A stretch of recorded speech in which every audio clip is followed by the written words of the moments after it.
Xaaji Aadan Afqalooc, merchant, warrior, poet. His story started in the Badia close to Erigabo. Just like most Somalis, Xaaji Aadan grew up as a nomad. When he was 4 years old, his family got attacked by a lion. The lion got a hold of Xaaji Aadan and ran away with him, dragging the young boy.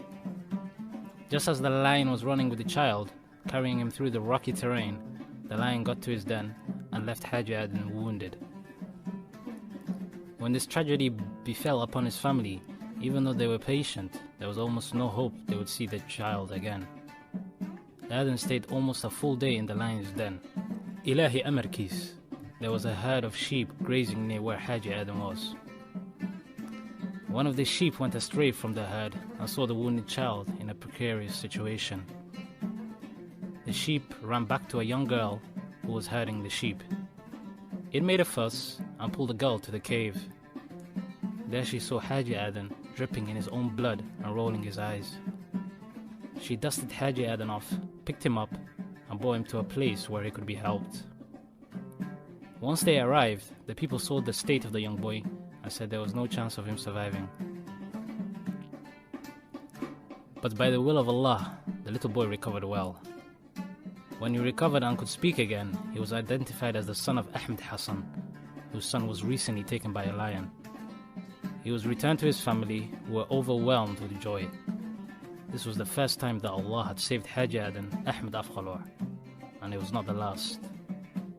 The nickname Afqalooc, crooked mouth, is derived from the wounds inflicted by the lion at that time.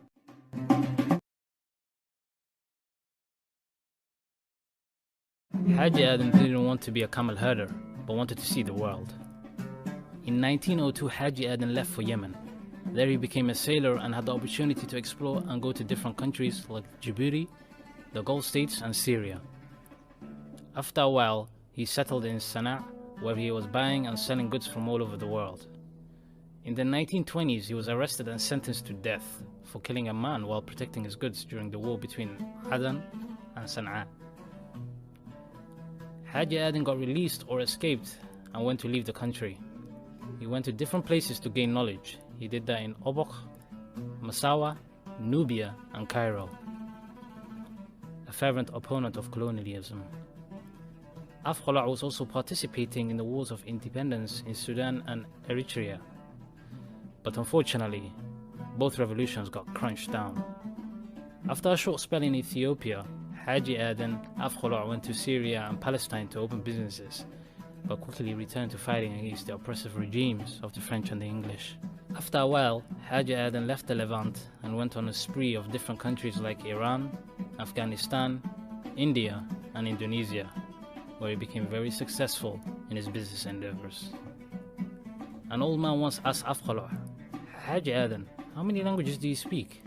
To which he replied, "I was raised with the Somali language, but I have learned 32 languages along the way, some of which I only know a little, and others which I speak fluently."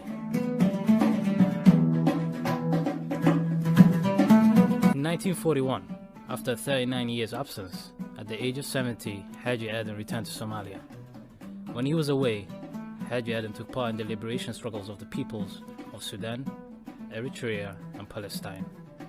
As a result, he suffered multiple injuries and imprisonment. On the other hand, he gained a lot of experience and knowledge about the need to sacrifice lives and property to liberate the nation from their enemies and colonialism.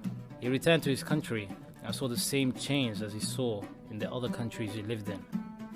Xaaji Aadan Ahmed Hassan's poems have become a source of inspiration and patriotism for the Somali people. His poetry forced Somalis to reject and fight against the tyranny of colonialism and fight for their independence and freedom. In 1943, when Xaaji Aadan was in prison for protesting against the English, he recited this poem.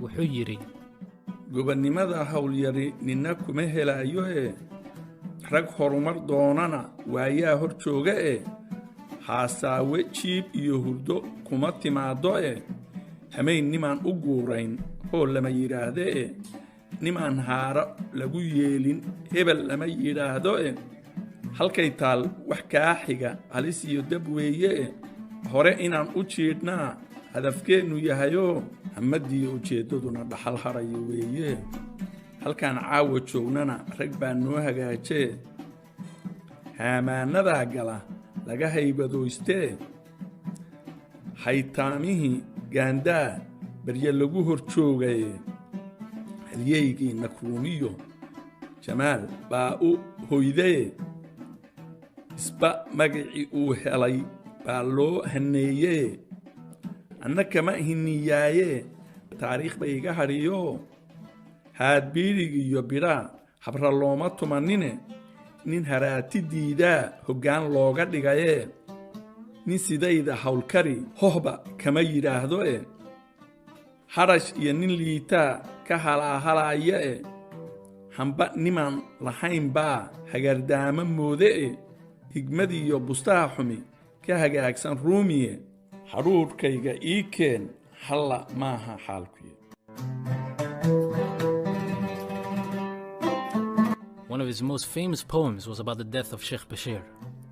At the end of the World War II, Sheikh Bashir was leading the War of Independence in Togder. In Bur'a, he was rounding people to join his forces. He went to the religious leaders and told them to tell the people they should fight and liberate themselves. After long discussions and debates, most of the scholars agreed with the Sheikh, but suggested they shouldn't take arms against the British, but fight with the Quran on their side. Reciting the words of Allah and making dua to liberate them would, in their opinion, lead the Somalis to victory. Sheikh Bashir couldn't swallow what the scholars said and took a cup and put it in front of the scholars. He told them to read the 30 juz of the Holy Quran and let that break the glass cup. They read it and couldn't break it. Sheikh Bashir took his cane, said Bismillah, and broke the cup with one swift move. He looked at the religious scholars and said, Bisin an fi'l lahayn wahba mataro. Bismillah without effort doesn't achieve anything. Or budka iyo bisinka hala isku daro. Combine the stick and Bismillah. Sheikh Bashir led the rebellions in Iragabo, Bur'a, and Ainaba. There he was killed in 1947. His body was brought to Bur'a and laid out to the people who were denied to bury him. In Raqdi Bashir, Xaaji Aadan Afqalooc describes the aftermath of Sheikh Bashir's death and the British mistreatment of his body, and called on the people to continue the rebellion and to avenge Sheikh Bashir and his followers, as well as warning them of the British settlers taking over the land. Wuxuu yiri, duhur baa Bashir lagu shanaqay daar agtiinna ahe dahriga iyo laabtay rasaas kaga daloosheen isagoo dam iyo dhiig leh oo mara ku duuduuban dadkii uu nibcaa iyo kufriga daawasho u yimid dacsad iyo ahaaniyo cagbaa loogu sii daray meydkiisa daahira markii dibadda loo jiiday kolkii aaska loo diiday waa wada dul joogteen dar kaloo ciyaar lagu dilay iyo dawgal baa jira oo aanay deera u hardiyin dadabgalkoodii ma duugoobin qaybdiid lafuu waana duxayaane daadii uu ahaabaa faarax jeelka loo diray iminkuu sidii dawri yahay dibadda meeraaye loo dadkii uu dhaliyo duunyadu dhaqaye dad oo idil soo eri ninkii daalinka ahaay ingiriis wuxuu damacsanaa reer hindiya diidiye daarihii bunjaab iyo ka kace dahabkii hoos yiile daymada haddeeray indhuhu dib u jalleecaane damaashaadku waa maxamed cali loo dabaaldegay ka duuduubay faransiis dhulkii suuriyuu degay dergadii lubnaan iyo ka guur degalkii bayruudi dekadaha maraakiib shixnadan baa ka soo degay daad xoorta oo idil halkana lala damcaayaaye halka daawad xereedeedu tahay gaaladaa degi nin dayuurad iyo moodhar laa beer idiin dirane durgufkiinna soo haray waxaan doonayuu garanay. In 1960, Somalia gained their independence. The new government was very hopeful in building this young nation. But as soon as independence was achieved, it was facing and causing a lot of problems. Instead of building a nation, a lot of politicians were building houses for themselves. Corruption, nepotism, injustice, and the tribalism blinded the successive governments. Xaaji Aadan Afqalooc, by now one of the most well-known poets, pointed these problems out and warned the people of these issues. The following poem, called Tabaalaha Waqtiga, or Dalmar, is one of the poems where Xaaji Aadan Afqalooc clearly shows the grief and turmoil that SYL governments have caused, which are now famous for their corruption and tribalism. This poem is directed to Zoppo, Minister of Interior. In this poem, Xaaji Aadan mentioned a lot of problems which Zoppo needs to look at. Wuxuu yiri, dhibta timid jamhuuriyadda oo tahan la boobayo iskaa wax u tabciyo khaayinimo la isku taageeriye qawaaniin u taal iyo nidaam tahan ma yeelaan sida reer tafarre amar ma jiro la isku taabaco warqad sanan teeb kuugu qoray taabul kugu tuuriye waashmaan kolay ku tahay ninkii taabay meel dheregye taaj madaxa awr loo gashaa waa tusmahabow tuug daalin iyo caasi baad tamar u yeeshaane dembi baad u dhiibteen nimaan tuna ka sheegayne toorey af badan ba u xidheen taariikh xoogsaday mid tacliinta loo soo diro tadhaqa oo liid ah oo tuhun ku jiro inuu ka tegay toobad iyo diinta oo aqal tilmaan liyo khamriga gacantogaaleeya oo uu talmiidkii yaraa taas ka baranayo iyana waa tabaalaha waqtiga taynu aragnaaye tu kaloo ka daran baa jirtee taana balan sheego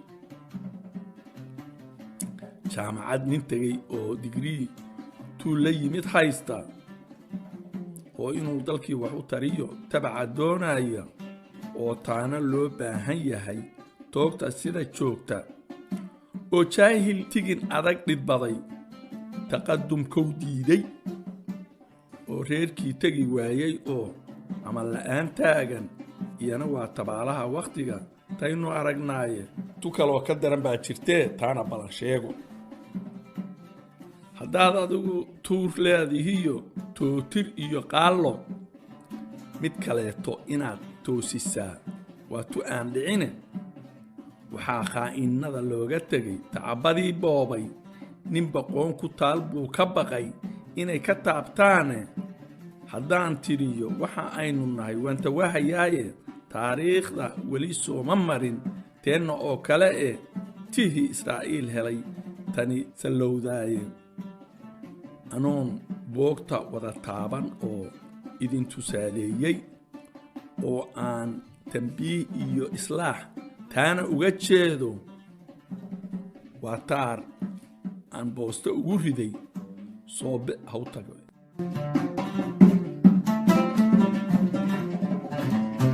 Al-Husseini, a Somali historian and author, said, "One of the strange things I saw about Xaaji was that in 1977, Xaaji was hit by a car and broke his hip. He was over 100 years old, but his broken bone has healed well and he walked without a limp. You would think Allah has given his body special health." Right until his death, Xaaji Aadan was still active in creating poems and taking part in poetic debates like Sinlay. The content of his poems was about qaranimo, nation building, and to get rid of tribalism. May God have mercy on him. Xaaji was a patriotic man who went far and wide, returned to his country and contributed to its freedom. Xaaji Aadan Afqalooc died in 1986 in Arigabo at the incredible age of 115 years old.